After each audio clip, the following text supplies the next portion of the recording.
But I can see a strain coming from Motilal Nehru, Jawaharlal Nehru, Indira Gandhi, my father. And the strain is that your purpose in life is to search for the truth. Even I don't view myself as a politician. I'm a seeker of the truth. I seek in everything I do. My grandmother told me that we've always had dogs. And it's just been a thing in our family that we always have dogs. The dogs are almost like family. I suddenly disappear. You find Jawaharlal Nehru sitting here. क्या पूछोगे उनसे? I say to him, tell me the one thing that you think I should never ever do. And I know the answer to that. What is that? Compromise with RSS. नमस्कार, welcome to the Nehru centre. Nehru centre में आपका स्वागत है। और आज एक विशेष व्यक्ति से हम लोग बात करना चाहते हैं। मैं उनका थोड़ा परिचय अपनी तरफ से दे दूं। उनका नाम है राहुल गांधी। पिछले 20-25 साल से देश का राजनीतिक पटल आप माने तो उसमें बहुत प्रमुख रूप से अपनी एक भूमिका निभाते रहे हैं। तो Rahul ji, thank you for giving time. आप पार्लियामेंट चल रही है उस बीच में समय दिया, इट्स रियली ग्रेटफुल। आपका क्योंकि परिवार रहा है, स्वाभाविक नेहरू जी से जुड़े रहे हैं। What are your first memories of him? Family में कैसे उनके बारे में सुना, क्या सुना? इंदिरा जी से सुना, राजीव जी से कुछ, something from Sonia ji? I've never been asked that question before, and when you're asking me that, he was everywhere. Mm-hmm. And later I realized that in a lot of the things that my grandmother used to say to me, and the way she used to think about things, it came from him. अच्छा. But if you were to ask me what is my first memory, when did I first hear of him, I can't really tell you. I don't have one memory. And also, I mean, my grandmother would talk about him as Papa, you know, as पापा father. या पापू? Both. Okay. I mean, to me, she would say my Papa or Papu. And she would talk about him just as a, you know, like the same way I talk about my mother or my father, and experiences, you know, that, for example, he really liked the mountains. Then I remember we were in Kashmir once, and she said, oh, you know, he almost died. He fell into a glacier. ये कब की बात है? I think he had gone trekking and then he had fallen into some glacier, and then When he was prime minister?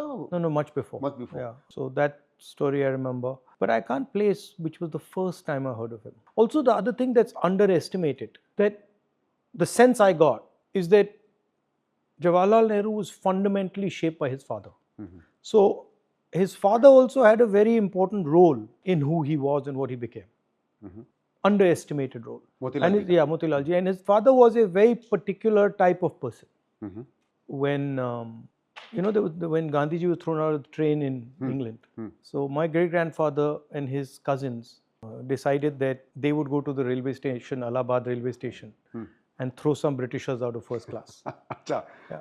You know, so they went there and they pulled some Britishers out and threw them out of first class. It's not known, but that was his spirit was very interesting.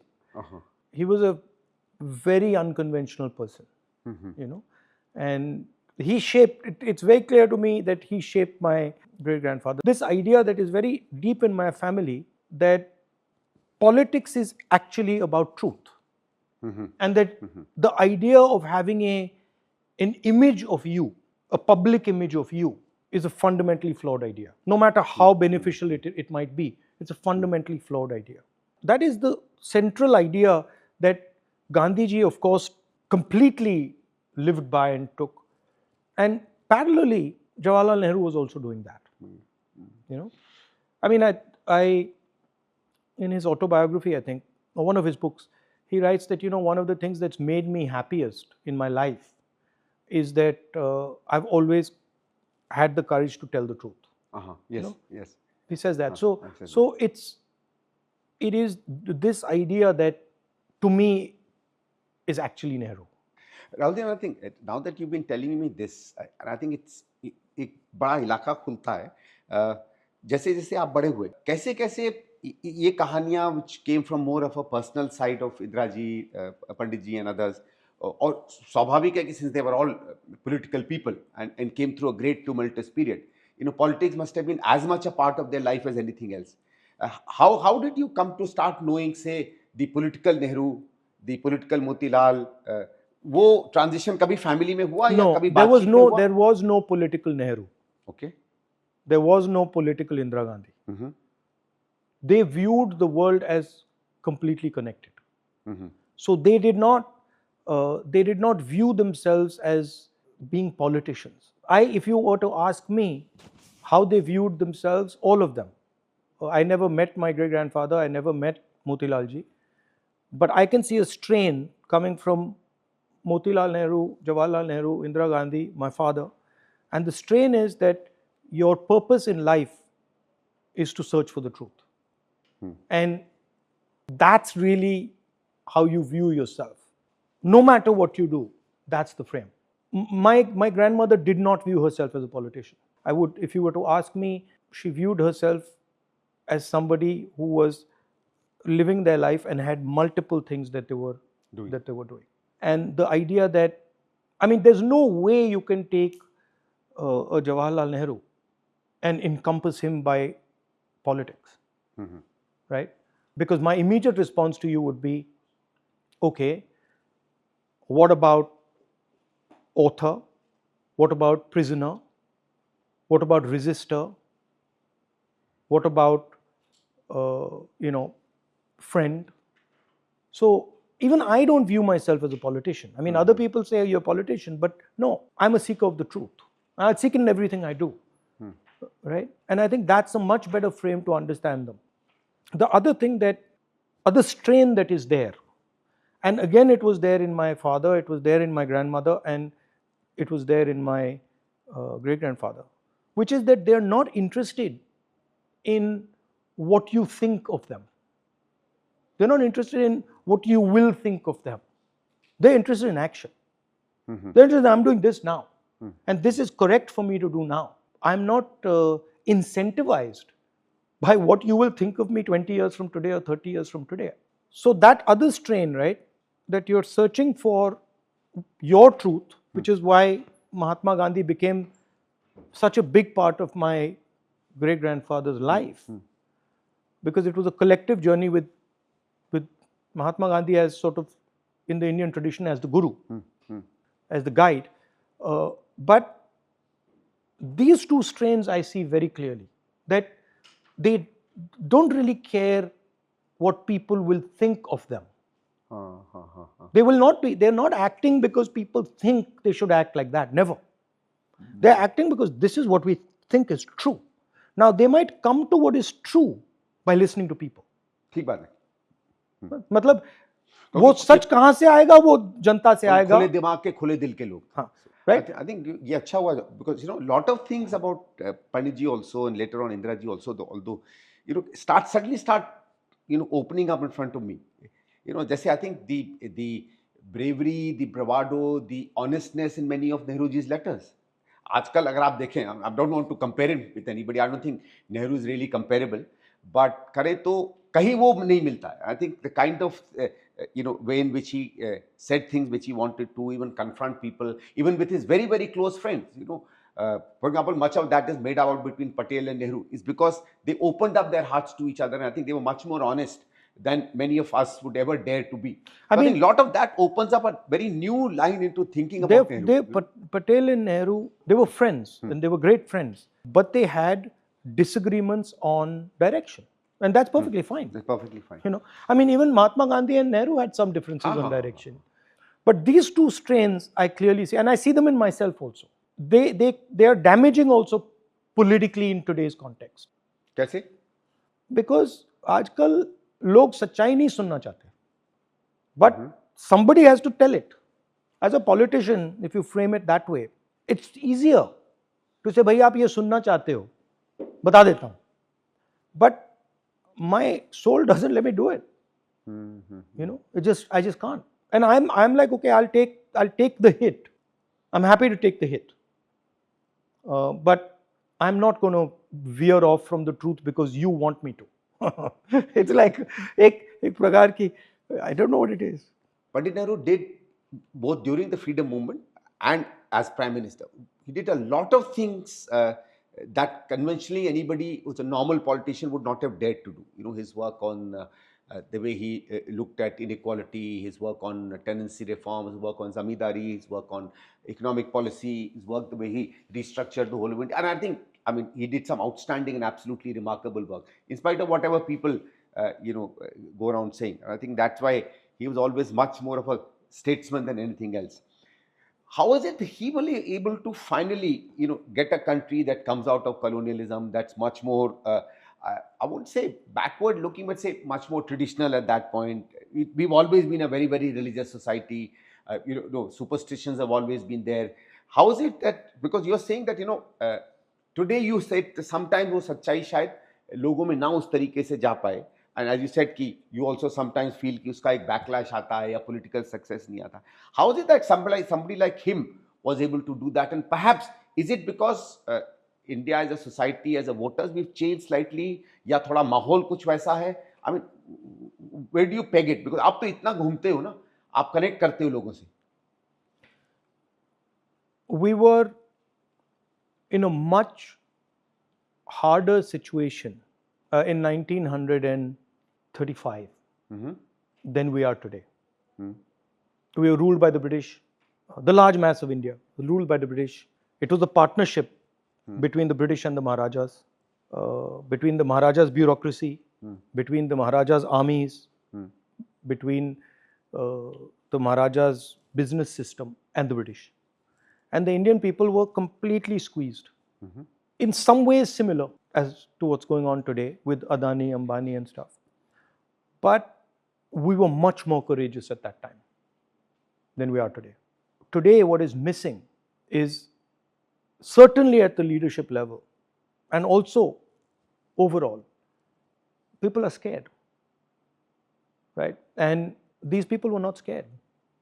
I mean, their whole thing, Gandhi, Nehru, Patel, Ambedkar, their whole thing was confronting fear, becoming friends with your fear. And really that's what they taught. Nehru didn't teach socialism or politics or science. No, Gandhi didn't teach any of those things. All Gandhi and Nehru did was they showed India that you can be brave, you can be courageous. And millions of people followed them. So that to me is the difference. All human endeavor, all powerful human endeavor is a confrontation of fear.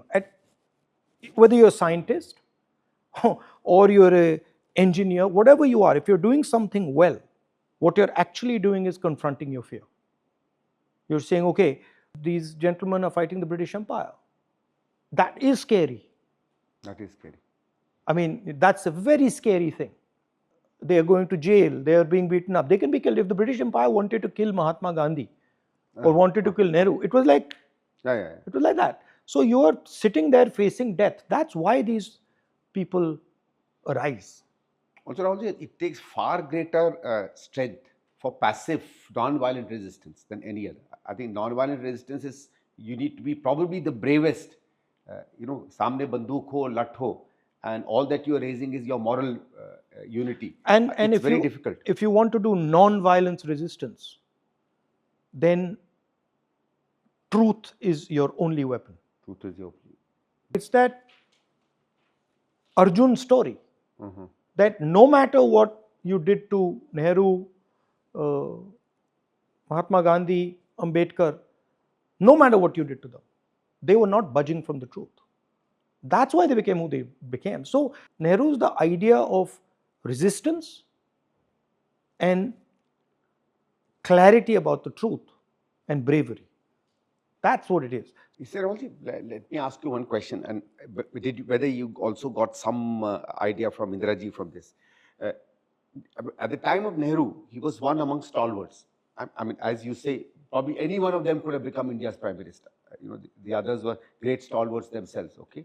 And I think his greatness was that he was great amongst greats. I think you could have taken, I suspect that in that time, the Congress party probably had a pool of 50 people who could all lead India.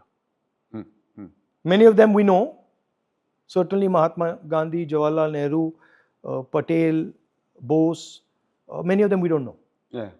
Right? And many were in the States. Many were in the States. Probably equally capable. Yeah, equally capable. Just in a different place in the freedom struggle.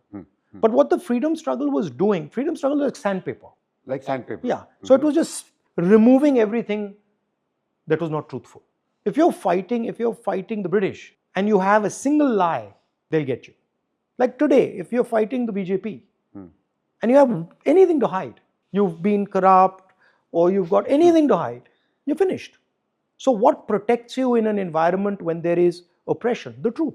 The reason I can say whatever I want is because the truth protects me. And I don't run off suddenly from the truth. And if I don't run off from the truth, I'm protected by the truth. So that's what these leaders were showing. That's what an Indian leader is. तो राहुल जी एक बताइए, take these leaders and the fact that while they were very popular, you know, the Sardar Sahab ko le lijiye, Nehru ji, Gandhi ji, of course, even Maulana Azad, all the others, I mean, each one of them was extremely popular. They were popular in spite of many of their ideas that directly confronted many other beliefs in society, whether it's on caste or religion. Let me correct you. Let me correct you. How come they still were able to maintain that confidence? Let me correct you. Actually, if you look at Gandhi carefully, you will find that he was extremely unpopular with the Indian elite. They hated him. Elite, yes. They absolutely hated him. The newspapers hated him. The businesses hated him. The Maharajas hated him. The British hated him. The masses liked him. Right? So, and slowly, as the masses lined up behind him more and more, then others started to like him. How come there was a particularly different kind of leadership that leads India in the 30s, 40s, 50s, and through extremely tough times, and leads them against probably the world's greatest empire the world has seen. My favorite. What's the difference today? My favorite story is Fidel Castro's story. So a journalist goes to Fidel Castro, and he says, you're a genius. And Fidel Castro says, why? American journalist. He says, why? He says, because you've found these guys, Che Guevara, Camilo Cienfuegos, these guys are unbelievable guys. They're ready to die for the revolution. What is your technique? How do you manage them? And how do you find them? So Fidel Castro looked at him and said, you're an idiot. He says, I don't find them and I don't manage them. So he's like, what do you mean? He's like, no, I don't do it. Batista does it. Acha. So all I do is, I stand in one place and these people come. When Batista's army, Batista was the man he was fighting, when Batista's army comes, half of them run and the other half get killed. What's left are the people you're talking about. So it is always the attacking force that creates the leadership. It's never the leadership that is being created. This is a selection process. There were millions of people who stood against the British. Many of them died. Many of them ran away. Many of them colluded. And these people were persistent. They kept standing there. They didn't back down. And that's why you view them as leaders. Savarkar's picture would have been up here if he hadn't signed that letter. The British unselected Savarkar. They broke him. That's just what happened. They couldn't break him. They couldn't break him. They couldn't break Patel. They couldn't break Bose. They couldn't break Ambedkar. Simple. So leadership is always about standing against the pressure. Are these also part of the legacy of Nehru that inspires you or motivates you? Or is there anything else? I go with the same frame that what my grandmother told me. Nehru is the people of India. Nehru exists because of the people of India. Nehru is an expression of the people of India. If the people of India were not there, meaningless. If that connection with the people of India was not there, meaningless. Right? So to me, yes, Nehruji is an inspiration, but he's as much an inspiration to me as anybody who's doing work, fighting for the truth, standing for the truth, and not backing down. Of course, he's my relative, so I have a different feeling towards him. I have a feeling of probably a much deeper connection with him. But in Nehru, I see an open mind, a questioning mind. I see a brave person, and I see somebody who doesn't veer off from the truth. That's it. मैं एक लेकिन पूछना चाह रहा था कि that is something I sometimes am not able to figure out in Nehru's case. He does takes part of the freedom struggle. It's a thing that involves him so much. But sometimes when you read his writings, you especially Discovery of India, which I think is his greatest book, you see a breadth and a vision and a depth that is unparalleled. Where do you think that came from? And I'm not asking his great grandchild right now. I'm asking you as a person, as an Indian citizen, as a world citizen. ये कहाँ से आया उसमें? So if you were to take a Nehru and you were to compare him to a Gandhi, they both have massive depth and breadth in different directions. So Nehru is looking into the future. Nehru is looking around him. Nehru is looking the world around him, and he's going in. The search for internal observation. Rahul ji, एक चीज पर आते हैं, मैं सोचा कि इस पे भी जरूर बात करें. One of the greatest legacies. Sorry, final thing, and this my father also had, and my grandmother also had, my sister has, I have, which is curiosity in everything and giving value to everything. Meaning, if I go and talk to Mr. Bill Gates, and then I go and talk to Chetram Mochi, the curiosity is the same. The interest is the same. The fact that this man is very rich, or this is a very powerful system, or this is a very big system, versus that is a very not so powerful system, not so wealthy, makes no difference to me. And that's, I think, comes from my great grandfather. It's compassion, that I'm not interested in who you are. I'm interested in what you're feeling. I'm looking for what feeling is in you, and I'm also looking for what feeling is in him. I don't really care that you're a billionaire or you're a poor person or you're whoever you are. And so that curiosity is unbounded. That's why I reacted to the politician. I'm not a politician. And I refuse to be boxed into this structure that somebody just makes up and says. I'm a politician, or I'm a businessman, or I'm an academic. I just, these are labels. I don't buy them. Lot of this is how Nehru ji जब कहते हैं भारत माता कौन है, who's Bharat माता, this is I think how he talks about. एक और चीज जो अब मैं पूछना चाह रहा था, amongst the great legacies of Nehru, and there have been many. I'm not going to talk about his economic and other legacy. Maybe we'll do it if we have time later. एक चीज जो इस समय somehow it's under question, under threat, under pressure is this whole thing of democracy. And I think that's one of the greatest things that he established. You know, it's very easy to say कि India तो democratic हो ही जाता, and a lot of people say कि what is there, you know, constitution talked of an election. Elections is not democracy. Having a good constitution does not ensure there is democracy. People also don't necessarily ensure democracy, even if they want a democracy. It's how the leader sets the initial patterns, how he democratizes institutions, how he instills both within himself and to the others the spirit of democracy. वो आपको क्या लगता है, क्या ऐसी 3-4-5 चीजें थी when he really became a hero and a warrior of democracy, और इस समय जो उस पे challenges आ रहे हैं, I want to talk you to tell me a little bit about that. Again, there are two religious philosophies in India. Shaiva philosophy is completely democratic. There's nothing undemocratic about the Shaiva philosophy, right? Guru Nanak is completely democratic. Kabir is completely democratic. They do not believe in a hierarchy. They do not believe in a caste structure. They're purely democratic. So there is a very profound and deep democratic strain in India. And Gandhiji represented that strain. My great-grandfather represented that strain. Ambedkar ji represented that strain. And that is what is under attack. What is under attack is not just the democratic institution of our country. What is under attack is a particular religious philosophy that underpins that democracy. The constitution is, the ideas in the constitution are 3,000 years old. So what is under attack is not just a book. What is under attack is a set of religious philosophies that are inconvenient to the RSS.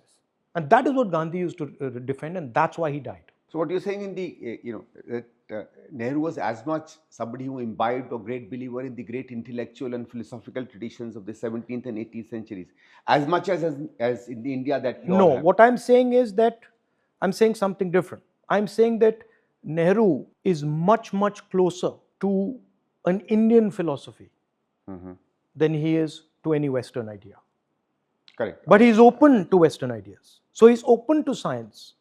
He's open to looking at different cultures. But his foundation comes from the Indian spiritual tradition. So what you're saying is really open to modernism, as everything modernizes itself, changes. As are all people who follow this tradition. Yeah. Who are these people? What are they doing? Why are they doing it? How are they like me? This is the Indian spiritual tradition. That's why we absorb everything. So in many senses, actually, in 47 to establish it, put it part of that, get this continuity with our ancient tradition, that's, I think, a battle or a war that Nehru fought very adequately and substantially. But इस समय जो इस पर threat आ रहा है, and many people also call it almost like an existential threat. इस समय क्या है that needs to happen, and you're calling yourself a lot of things, and I perfectly agree with that. But somewhere or the other, you're also a public person. So somewhere or the other, we also have this great duty upon our head to look at what he did in 47, 48 and continue to do that today. What a Nehru or a Gandhi did was tell India the reality of what they were facing. India was refusing to accept that for many years that they were enslaved by the British. Large majority of our elite was perfectly happy with the British, right? And what Gandhiji and Nehru said was, this is slavery.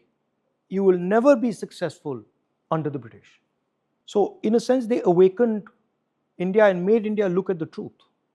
Now India has certain truths which India is not ready to face right now. It's going to have to face them. There's no way out. You're going to have to face them. You're going to have to develop the courage to face them. You have huge unemployment. Your entire economic system has failed. You have a complete lack of harmony in the country. These are truths.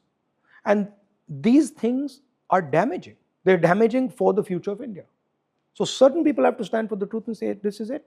And they have to defend the truth. Sooner rather than later, everybody will have to face it. I mean, you're seeing today, for example, that the United States has imposed tariffs on us. It's going to have huge economic consequences. We're going to have to face it. Modi ji's hug is not going to resolve it. Right? Modi going and hugging Trump, and I mean, he gave him a dressing down out there, and and basically Modi just bowed his head and came back. So that's not the type of thing a Jawaharlal Nehru would do. Certainly. Or an Indira Gandhi would do, or Mahatma Gandhi would do. So to me, the act of politics is about publicly standing for the truth. The other thing, Nehru, which amazed me, I went to the jail, one of the jails. I think it was Naini, but I'm not sure. I happened to be going to that jail, and the jailer told me, your great grandfather was here. So I said, aapko main dikhata hu. And he took me to the cell where my great grandfather was, small little place. He was in solitary confinement. And then he said, then we looked at it, and then he said, main aapko visitor's book dikhana chahta hu. He showed me the visitor's book. And now that visitor's book is written by Nehru when he's leaving jail, probably a 3-year term or something. And what do you think he's saying in that book? He's thanking the jailers. Acha. Yeah. And he said, thank you for giving me such a great time. Thank you for teaching me so much. Thank you for everything you've done for me. Now, so these people had no enemies. They didn't view the world as me and my enemy. They understood very well that there were forces that were resulting in what was going on.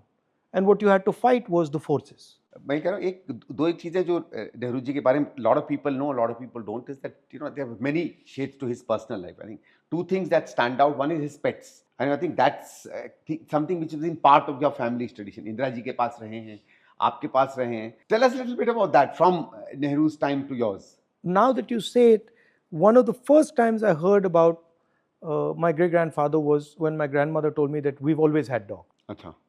Right? And it's just been a thing in our family that we always have dogs. There's never been a time in my life where we haven't had dogs. And we are very fond of all animals.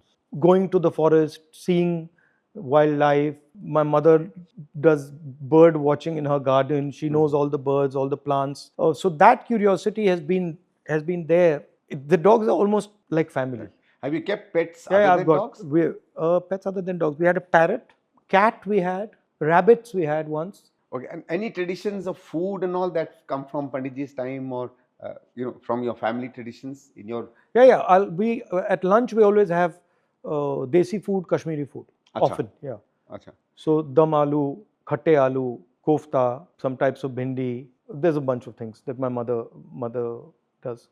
अच्छा and in Indraji's time also Same, that was always. there? Okay. Yeah. So and how do you get cooks to make that? Oh, it's handed down. So our cook was taught by the earlier cook was taught by the earlier cook was taught by the earlier cook. Yeah, so that's there. So in many senses, Nehruji remains in many ways in your Yeah, our family. tailor is the great grandson. Mama's tailor is the great grandson of the gentleman who invented the Nehru jacket, who was my great अच्छा grandfather's tailor. Yeah, oh अच्छा अच्छा अच्छा wow yeah. I think So he made the that's Nehru jacket. he made the Nehru jacket. Oh. What these days some people try and name it as somebody else's Yeah, jacket. exactly. Exactly. Because हम लोग तो उसको Nehru jacket ही जानते थे. Finally Rahul ji ये पूछना था आजकल उस पे नरेंद्र मोदी नाम लिखता है. हाँ भाई. Final question Rahul ji. Suppose suddenly there is a flash. Oh, in there's the one scene. other thing that Dadi taught me that went into my head and I just follow, which she said she got from my great grandfather, was that whatever happens, do 1 hour of exercise every day. हाँ अच्छे अब वो एक सवाल मैं भूल गया मैं पूछना चाह रहा था. So I saw that. I mean, throughout her life, I never saw a day when Dadi didn't do 1 hour of exercise ever. It just didn't yoga happen. करती थी या पता नहीं. उनका एक पीला रंग का एक मैट सा था एंड उस पे वो एक्सरसाइजेज करती थी. उसमें योगा की एक्सरसाइजेज भी थी बट फिर वो अपनी उनकी भी एक्सरसाइजेज थी. पंडित नेहरू तो योगा करते थे उनकी कई Again, the same. I think the exercises were the same. same अच्छा Yeah. So there was some yoga in it, but there was also just regular physical exercise. So you It do was a a little bit routine. of that or different?